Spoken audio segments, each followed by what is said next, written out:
টানা ৩-৪ দিন বৃষ্টি। এর মধ্যে কি খিচুড়ি না খেলে হয় বলেন তো? তো আমি ১ম এ সব রকমের ডাল একসাথে করে নিলাম। আমি একটু ফুলকপি আর আলু এড করতে চাচ্ছি ভেজিটেবল হিসেবে, আর সব মসলা রেডি করে নিলাম। তারপর আমি এবার কষিয়ে রান্না করব। প্রত্যেকবার তো আমার পেজে মাখানো খিচুড়ি রান্না দেখেছেন। এবার আমি কষিয়ে সব মসলা একসাথে এড করে রান্না করব। তো এই যে সুন্দর একটা পাতিলে পেঁয়াজ দিলাম, সব ধরনের মসলা দিলাম, বাটা মসলা এড করে দিলাম। তারপর আগে থেকে একসাথে রাখা ডালগুলোকে দিয়ে দিলাম। দেন সুন্দর করে চাল দিয়ে দিলাম। আর সবজি এড করে দিলাম পরে। এই বৃষ্টির মধ্যে যারা খিচুড়ি খায় না আসলে তাদের মানে টেস্ট বাড়ি নাই। এই খিচুড়ি খাওয়ার জন্য যে কি পায়তারি করতেছিলাম, সময় পাচ্ছিলাম না রান্না করতে। তারপর খিচুড়ির পাশাপাশি সুন্দর করে একদম কষিয়ে মুরগির গোশত রান্না করছি।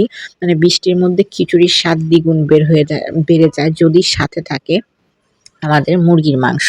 দেখেন মুরগির মাংসটা একদম ঝোল রাখিনি, কষিয়ে রান্না করছি। শুধু আমি না, মেবি আপনারা সবাই বৃষ্টির দিনের মধ্যে খিচুড়ি খেতে খুবই পছন্দ করেন।